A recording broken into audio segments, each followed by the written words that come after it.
Hello guys, magandang gabi. So ito guys, review ko muna itong nabili kong mini driving light. Yung brand niya is Lumina Pro Premium version 3. So 20 watts lang siya. So ito yung standard ng headlights ng motor ko. Ito yung low, tapos high. So ito na yung standard low ng headlight ko mga katambay. At ito naman yung low ng driving light, saka high ng driving light. Yun guys, so sobrang linaw niya, yung yellow nasa itaas, yung low ng standard, tapos low ng driving light. Ito yung high ng driving light. Sobrang linaw niya guys. High ng driving light. Katambay, baka pwede mong masubscribe ang channel natin para lagi tayong updated sa mga bagong video na ilalabas.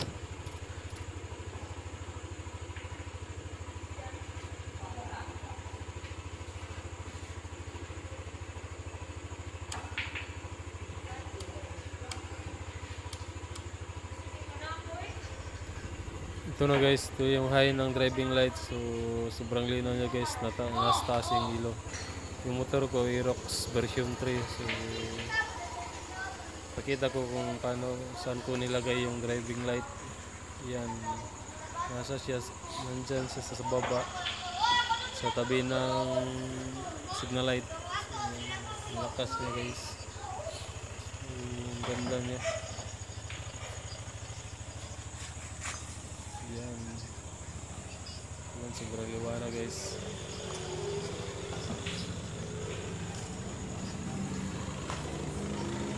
Sobrang sobrang ganda niya. Yung low ng driving light, yan, wala siyang yellow. Yung yellow niya nasa high nakalagay.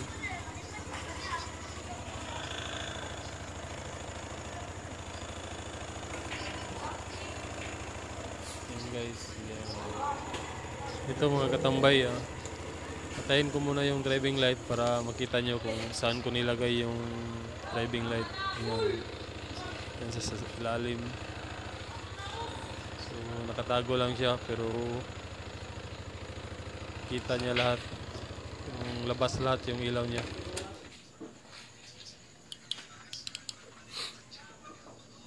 Ayan guys, klaro na siya. Ayan. So yung bracket pala galing yan sa Shopee, binili ko. 60 pesos lang yun.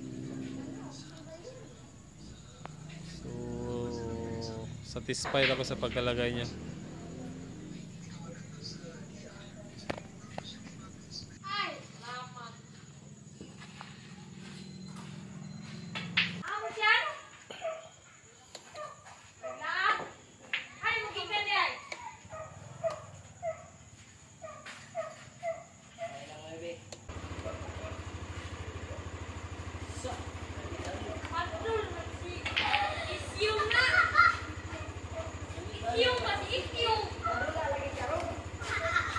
So testing natin guys yung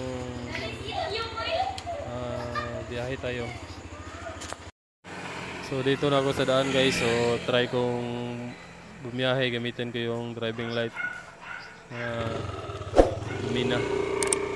So ito yung standard guys, naka-low lang siya. So ito yung low ng driving light natin guys.